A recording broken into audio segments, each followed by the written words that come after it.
બસ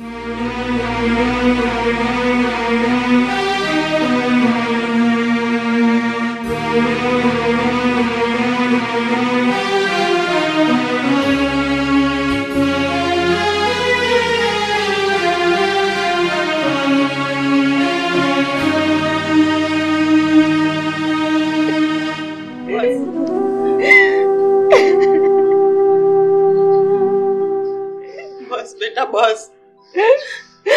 બાબુ હું કરું? આમાં મારે હું ભૂલ? દીકરા ના તારો કાંઈ વાંક નથી આમાં. અમે સમજી છી કે તે કઈ થોડું હાથે કરીને બધું કર્યું છે. તું એમ કહેશો બેટા કે મારો હું વાંક છે? હાસુ કહી ને બેટા, આ બધો તારો જ વાંક છે. તારી એક નાદાનીથી એક માવતરનો પેલા છોકરાને તે અનાથ કરી દીધો છે બેટા. એટલે આમાં તારી ભૂલ તો છે જ. આમાં જો કોઈ એમ કહેતો હોય ને કે મારી છોકરી નાદાન છે તો એ વાત ખોટી હું નથી માનતો. આજે 20-22 વર્ષની દીકરી એમ કેવું નાદાન છું? આ નાદાનની ભૂલ નથી બેટા. બસ હવે તમે બાકી રહી ગયા હતા તે છોડીને હવે તમે સંભળાવો છો. હું સંભળાવતો નથી એને સમજાવું છું. તને ખબર છે સમજાયું નો કહેવાય. આ સાગરના કાકાએ કેવી ધમકી આપી છે? પોલીસ કેસ કરશે, પંચાયતમાં ફરિયાદ કરશે. અરે ગામમાં હું મોઢું રહે? આ છોડીને જેલ થાય, આખી જિંદગી જેલમાં જાય તો તું હું કરશું? તો તમે હું બીવરાવો છો એને? બીવરાવતો નથી, હકીકત બતાવું છું. ના, આવી હકીકત મારે નથી બતાવી. તો આપણે મા બાપ ઉઠીને એની હારે નહીં રહી ને. ગામમાં કોણ રહે મારી છોડીની હારે? રે હું ગાંડા જેવી વાત કરશો? હું એનો બાપ છું, હું કોઈ પારકો નથી. હું આખી જિંદગી મારી દીકરીની હારે જ છું. પણ આ દીકરીની જિંદગી બગડતી હોય ને એ બાપને ચિંતા થાય એટલે બોલાઈ જાય. બાપુ, તમારી વાત તો હાસી છે, પણ મારા મનમાં તો આવું ક્યારે આવે નહીં કે કોઈ પણ વ્યક્તિ ઉપરથી હું એના માવતરને છીનવી લઉં. જો બાપુ આ કુદરતની અદાલતમાં મારી વકાલત હાલતી હોય ને તો હું એને કહું કે મારો જીવ લઈ લે અને તું એને એના માવતરને જીવતા કરી દે. પણ બાપુ મારું નથી હાલતું ત્યાં. બેટા તારી વાત કરી છે કે કુદરતની અદાલતમાં તું પસ્તાવો કરે, પણ એમ જો ભગવાન આપણું સાંભળતો હોય ને બેટા તો કોઈ માણસ મરત જ નહીં. બેટા મને એક જ વાતની બીક છે કે જો પોલીસ કેસ થાય ને તો તારી જિંદગી બગડી જાય ને બેટા. મને એની જ બીક છે. કોઈ વાંધો નહીં, તું શાંત થઈ જા. આનો જરૂર રસ્તો કઈક નીકળશે. આ ભગવાન, આ માતાજી છે ને, મને માતાજી પર પૂરો વિશ્વાસ છે. બાપુ, માં ખોડિયાર કઈક જરૂર રસ્તો કાઢશે બેટા. આ ગુનો મેં કર્યો છે ને, આની સજા છે થાય ને એ સજા હું ભોગવવા તૈયાર છું. બેટા તો એવું બોલ માં. દેવતી અગ્નિમાં મને હોમી દે તો હું દાંત કરતા હોમાઈ જાય બાપુ. પણ આ પાપનો વજન લાગે છે મને મારા કાળજે. આજ એવું લાગે છે કે મારા જ ઘરની દિવાલો મને કોરી કાઢી હોય. એવું ના બોલ મારી દીકરી, એવું ના બોલ મારી દીકરી. હું તને કાંઈ નહીં થવા દઉં બેટા, હું તને કાંઈ નહીં થવા દઉં. તને તારા બાપુ પર વિશ્વાસ છે ને? તારા બાપુ પર વિશ્વાસ છે ને તને? તો બેટા તું શાંત થઈ જા. હું તને કાંઈ નહીં થવા દઉં બેટા, હું કાંઈ નહીં થવા દઉં. દીકરા તારા મા અને બાપ જ જીવે છે, તને ઊંધી આસ નહીં આવવા દઉં.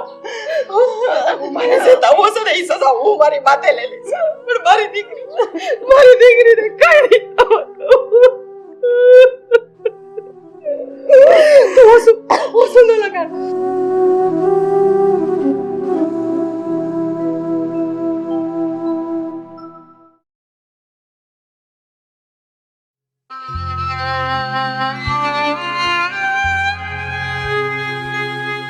દીકરા, હવે જે થવાનું હતું એ થઈ ગયું. હવે કદાચ આપણે લાખ કોશિશ કરી લેવું, પણ જે વયા ગયા છે પાછા તો નથી આવવાના. પણ તું ચિંતા ન કરતો હો બેટા. આપણે એ છોડીને સજા અપાવીને જ રહેવું. કાકા સાગર સાગર બેટા અમે તારા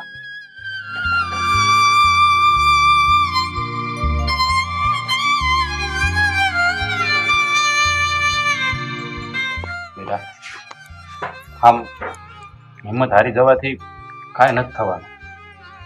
આ જે થયું ને એમાં કાંઈક ઈશ્વરનો સંકેત હશે. હા કહેવાય છે ને કે સારા માણાની હવને જરૂર. આ તારા બા બાપુ કિસ્મતમાં ગુજરી ગયા ને એનો તો મને અફસોસ છે. પણ તું હિંમત ન હાર. હજી આ તારો કાકો જીવે છે. હે હા તને જરાય ઓછું નહીં આવવા દે. કાકા મને ખબર છે કે મારે એક બાપ નહોતો, મારે તો 3 બાપ હતા. તમે પણ મને બાપ જેટલો જ પ્રેમ આપ્યો છે. પણ કાકા કહેવાય ને કે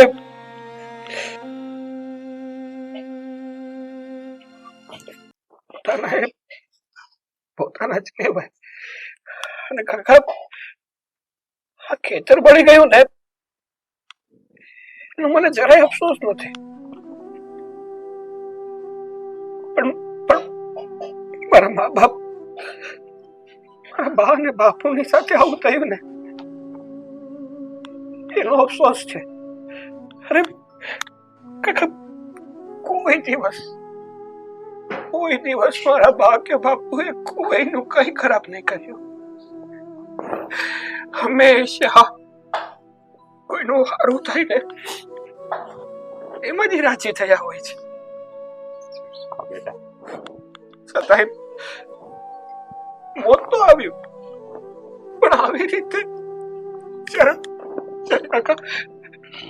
મારા બાપુ અને બા હોસ્પિટલ થી વેદનાથી પીડાતા હતા ને ત્યારે મારી ભાવના જે હતી ને હું એને જોઈ નતો એકતો, કઈ કરી નતો એકતો. ના કરે બિચારા તડપીને શ્વાસ છોડી દીધો. બસ બેટા બસ. આવા બેન નો બોલ. તારું એક બેન મારા કાળજા ઉપર ઘા કરે છે. બેટા ઉપાધિ ન કરતો. તારા મા બાપ હારે જેને આવું કર્યું છે ને એ છોડી નહીં અને આખરામાં આખરી સજા આપી. ઉપાધિ ન કરતો. ઉપાયનો એને સજા આપીને એને સજા આપવાથી મારા મા બાપ થોડા પાછા આવવાના છે. સાગર હવે જે થવાનું હતું થઈ ગયું બેટા. પણ તું એમ ન સમજતો કે તારા મા બાપ નથી. આ દુનિયામાં તારા કાકા કાકી હજી જીવે છે બેટા. હજી બેઠા છે તારા કાકા કાકી બેટા. હા બેટા. તું જરાય ઉપાધિ ન કરતો દીકરા, જરાય ઉપાધિ ન કરતો. હા તો અંધું છે ને આપણા લેખમાં લખ્યું હોય. આમાં તો બધા નિમિત્ત બનતા હોય. પણ બેટા તું આમ હિંમત હારી જાય ને તો અમે બે ભાઈઓ જીવી નહીં. કારણ કે હવે જે છે ને અમારા માટે એ તું જ છે. એટલે બેટા હિંમત રાખ. વારાવાના થઈ જાય. હવે અમને તારા મા બાપ ગણશે. તને ક્યારે અમે કઈ ઓછું નહીં આવવા દે બેટા. કોઈ વાતનું ઓછું નહીં આવવા દે. અને બેટા આ જે બનવાનું હોય ને એને કોઈ નથી ટાળી શકતું. એટલે જે થવાનું હતું એ થઈ ગયું. પણ હવે બેટા તારે નવી જિંદગીની શરૂઆત કર બેટા.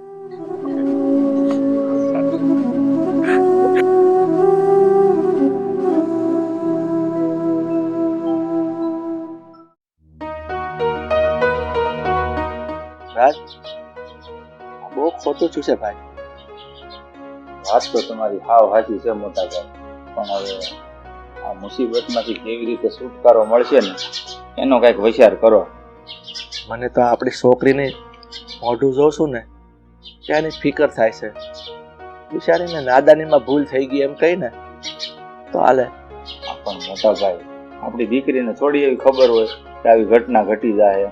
એ તો બિચારી આંટો મારવા ગઈ હતી ને ટાઈટ લાગી તો તાપણું કર્યું. એમાં એને થોડી બિચારીનો વાંક કહેવાય છે આમાં. અમે જ્યારે લાખાભાઈને ઘેરે ગયા ને ત્યારે બિચારો સાગર છોકરો કેટલું રોતો હતો. એના મા બાપ એને ગુમાવ્યા છે. બિચારાના આંખમાં આવડા નથી ઉગાતા. કાળો બાપા, હા ગજબ થઈ ગયો છે. શું થયું વળી પાછું? હા, આખા ગામમાં હાહાકાર મચી ગયો છે. હા, જ્યાં હોય ને ત્યાં આપણા ઘરની વાત જ થાય છે. મને એ જ વાતની બીક હતી કે આ વાતની ગામમાં ખબર પડશે ને કે આ સોડી આવું કર્યું છે અને એનાથી આ હોનારત બની ગઈ છે ને 2 માણસનો જીવ લેવાઈ ગયો છે. ગામમાં લોકો થૂથું કરશે કે આવડો મોટો એનો બાપ એની સોડીને સમજાવી ન શક્યો, વાડીએ જઈને તાપણું કરવા બેઠી. બહુ જરૂર હતી. અરે મોટા ભાઈ, આ ગામમાં હાહાકાર મચી ગયો, આપણી ઉપર થૂ થાય એ વાતની જરાય ચિંતા નથી. એ બધી ચિંતા મેલો. મને તો બીક એ વાતની છે કે આ દેવુભાઈ છે ને સાગરનો કાકો, એ થોડોક માથા ફરેલનો છે અને જો આપણી ઉપર કેસ કબાડા કરી દે ને તો આપણે હતા નહોતા થઈ જાવ. કેવી રીતે બહાર નીકળશું આપણે? કેસ કબાડાની ક્યાં કરશો? આ લાખાભાઈ તો ચોખ્ખું કીધું છે કે તમે અહીંથી વ્યા જાઓ, મારે તમારા મોઢા નથી જોવા. અને હું પોલીસ કેસ તો કરે જ. તમારી છોડીને જેલના હરિયા ન ગણાવું તો મારું નામ નહીં. આવી ધમકી તો દીધી છે, હવે બાકી હું રહ્યું છે. તો હવે આનું કાક કરવું તો પડશે ને હે કાળો બાપા? મોટા ભાઈ, તમે કઈક રસ્તો કાઢો નહીં. તમે વડીલ છો, તમને કઈક સારું હોય છે. રાજ, આ બધી વાતની મને ચિંતા છે. એક બાજુ મારી છોડી, એક બાજુ ઓલો સાગર અને આ પોલીસ કેસની ધમકી. હવે આમાં શું કરવું ને મારું તો મગજ કામ નથી કરતું. પણ રાજ, મને એક વાતનો વિચાર આવે છે. એના મોટા ભાઈ છે ને સાગરના મોટા કાકા, એ તો કોઈ વાત સમજે એમ નથી. અને રહી વાત આ દેવુભાઈ ની, તો તું કહેશો કે મગજના ફરેલા છે. તો એક કામ કર, તું એને છે ને એને મળ, અને એવું લાગે ને તો એની ઘેર નહીં જાતો. કારણ કે એ બધા અટાડા છે ને રીહમાં છે ને શોખમાં છે. નકામું ન થવાનું તને કઈ સંભળાશે. તો એક કામ કે તું આપણી વાડીએ છે ને અંધેહો મોકલીને દેવુભાઈને વાડીએ બોલાય અને દેવુભાઈને તું જરાક વિનંતી હાથે પગે પડી જાય. પણ ગમે એમ કરીને એને તું સમજાય કે પોલીસ કબાડાના કેસ ન કરે, આ છોડીની જિંદગી બગડી જાય. અશોક, તું દેવુભાઈને ક્યાં મોકલી દેજે ની કે કાળુભાઈ નો નાના ભાઈ રાજભાઈ તમને અમારી વાડીએ બોલાવ્યા છે. હા બસ, એ વાત સાચી. તું જાજે, કારણ કે તારી ઉપર એટલી બધી કોઈને રીહ નથી, એટલે તારું વાટશે નહીં ઉડાવી. એટલે તું દેવુભાઈને મળી અને વાડીએ બોલાવી લે. અને તું અરે રાજ, તું વાડીએ પગી જાજે અને દેવુભાઈને હાથ, મેં કીધું ને પગ પકડી લેજે, હાથે પકડવા પડે તો, પણ પોલીસ કેસ ન કરે ને એટલું કરાવજે. અને હવે આનું કાક તો કરવું પડશે ને કાળો બાપા? હે હા, તો હા હું છે ને પેલા એને કહી આવું છું ને પછી ત્યાંથી હું વાડીએ જાઉં છું.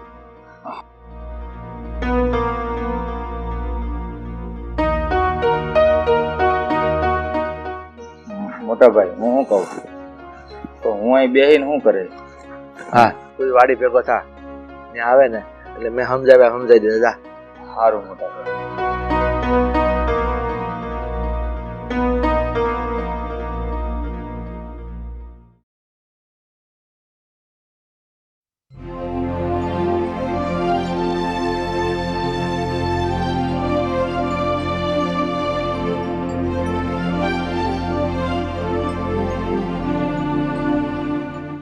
અશોક, હા શેઠ. હા, આ સારો લાન ઢગલો કા હરખો કરસ?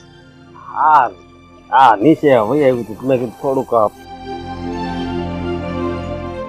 હરખું કરી નાખું. હા હા, પણ આ જોઈજે હો, આજ નિરણ છે આપણી પાસે, બીજી નિરણ નહીં. હા, એટલે આને હાસવજે. અરે દેવભાઈ, તમે આ મારી વાડીએ કઈ કામ હતું? આ ગામમાં હું બન્યું અજાણશો તમે એનાથી? હે, આ શું કર્યું? આની બેદરકારીથી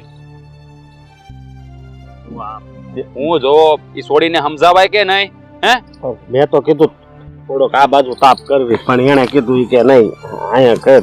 પણ દેવભાઈ, હું માનું છું કે જે કઈ ઘટના ઘટીને એ બરોબર નથી થઈ, પણ તમે જ કયો દેવભાઈ, હા મારી ભત્રીજી છે ને કાંઈ જાણી જોઈને નથી કર્યું. એ બિચારીથી ભૂલ અજાણતા થઈ ગઈ છે. માનું છું કે એનાથી અજાણતા ભૂલ થઈ ગઈ, પણ ઓલો છોકરો બિચારો સાગરિયો મા બાપ વગરનો થઈ ગયો ને. હવે એનું કોણ? હા, તમને ખબર છે છોકરો ગાંડા જેવો થઈ જાય. આ મા બાપ વગરની સત્ર થયા વગર કેવી રીતે જીવશે? તમારી હંધી વાત સાચી છે દેવુભાઈ, પણ તમે જ કયો આ હેડે તાપણું કરવું અને એમાંથી તણખલો ઉડીને ઓઘો હળગવો, ઈ મારી ભત્રીજીને થોડી ખબર હોય કે આવું થાહે. અરે ભાઈ, તું કઈ નાનો તો નથી ને, તને તો ખબર હોય ને કે આપણે રહ્યા ખેડૂ. હા, ખેતરમાં આપણે બીડી પીતાય વિચાર કરીએ છીએ. કપા હોય, આ માંડવી હોય, આ ઓઘા ભર્યા હોય, આ કાસુ સારોલું હોય, આ હળકતા શું વાર લાગે? તો થોડીક ધ્યાન રાખવી જોઈએ ને. એ છોડી કઈ નાની તો નથી ને, પરણાવા દવડી થઈ ગઈ છે. પણ છે ને પવન જેટલો હતો એટલે હું તમને એટલે જ કહું છું કે પવન એટલો બધો હતો તો હું કામ ન્યા આગ લગાડવી જોઈ? તાપણું ઘેરે જઈને ન કરાય? અરે દેવુભાઈ, એને કેટલી વાર સમજાવી અમે છોડીને કે તારે વાડીએ કઈ કામ ન હોય ને તો નહીં આવવાનું. ટાઈડ વાય, આ શિયાળાનો ટાઈમ છે, ટાઈડ વાતી હોય ને તો સાનું મનું ઘરે પડ્યું રહેવાનું. પણ નહીં. મને ઈ કયો, હવે આ સાગરનું શું કરવાનું? ઈ છોકરો કેવી રીતે સંભાળશે એની જાતને અને કેવી રીતે એનું ગુજરાન હાલ છે? દેવુભાઈ જુઓ, તમે જાણો જ છો આ ગામમાં અમારો પરિવાર કેવો છે. કોઈ દી કોઈનું ખોટું કર્યું છે? અરે ગરીબ માણસની મદદ હોતે ને કરીએ છીએ. અરે ભાઈ, જાણું છું તમે ગરીબ માણસની મદદ કરો છો, પણ આ છોકરા ભૂલ કરે એમાં કોકની જિંદગી બરબાદ થઈ જાય ને હું. પણ આ સાગરની મને એટલી બધી ચિંતા થાય છે ને કે હું કરવું ને કઈ સમજાતું નથી. આમ જુઓ દેવુભાઈ, આ સોડીથી અજાણતા ભૂલ થઈ ગઈ છે, પણ આમ જુઓ દેવુભાઈ, હું તમને વસન આપું છું અને મારા ભાઈએ હોતે ને કીધું છે આ સાગરની છે ને તમે આ રતી ભરે ચિંતા ન કરતા. એને આખી જિંદગી છે ને કોઈ વાતની અમે છે ને કમી નહીં રહેવા દઈ તમ તારે. અને આમ જો મા બાપની કમી એને અમે નહીં પડવા દઈ. બસ જો મારા ભાઈ, આ બધું છે ને કહેવામાં સારું લાગે, કેવું છે ને હેલું છે, પણ કરવા બેહીએ ને ત્યારે છે ને ન થવાની થાય છે. તમારી વાત તો સાચી છે દેવુભાઈ, પણ આ જે ઘટના જેવી ઘટી ગઈ છે ને તો હવે આશ્વાસન આપવા સિવાય અમારી પાસે બીજો કોઈ રસ્તો જ નથી. તમે કંઈક રસ્તો હોય તો બતાવો દેવુભાઈ. જો હા, તમે બે ભાઈની જવાબદારી લેતા હોય ને તો આ વાત વરે પડે. એ છોકરાને કોઈ જાતની તકલીફ ન પડવી જોઈએ. આ વાત તમારે ધ્યાન રાખવાનું. હા દેવુભાઈ, તું મોટા ભાઈને કહેજે હો કે જો આ સાગરને છે ને આખી જિંદગી કોઈ વાતની કમી ન રહેવી જોઈએ અને જે કાંઈ વસ્તુની જરૂર હોય ને તો હંધું એને આપી દેવું. એવું લાગે ને તો જમીન હોતે ને એને આપી દેવું. ભાઈ, જમીન દેવાની વાત નથી. માણસ છે ને એકલો થાય એટલે એને પ્રેમની જરૂર પડે. પૈસા તો માણસ છે ને પાટું મારે તો પાતાળમાંથી કમાઈ શકે. એટલે તમારે એની કોઈ વાતનું ઓછું ન આવે ને એનું ધ્યાન રાખજો. જો દેવુભાઈ, ફરી એકવાર કહું છું, આ સોડીથી છે ને અજાણતા ભૂલ થઈ ગઈ છે એટલે સોડીને માફ કરી દેજો. નામ જો અહીં કાંઈ કેસ કબાડા ન થવા દેતા. ઓ ભાઈ, આ ગામની આબરૂની મને પડી છે. આ ગામમાં પોલીસ આવે ને એવું નથી ઈચ્છતો, એટલે જ આ વાત તમને કરવા આવ્યો છું. પણ હવે તમે ધ્યાન રાખજો કે આ કોઈ આવું કરતું હોય ને તો ખેતરમાં આ ઓઘા હળગાવવાનું કે આ તાપણા કરવાનું બંધ રાખે, અને કરે ને તો હરખું વિચારી કારવીને કરે. હાલો, રામ રામ. ખૂબ ખૂબ આભાર દેવુભાઈ તમારો. સોડીએ ન કરવાનું કરી નાખ્યું છે. સારું છે દેવુભાઈ સમજી ગયા, આ માણસને આપણે ઓળખીએ છીએ.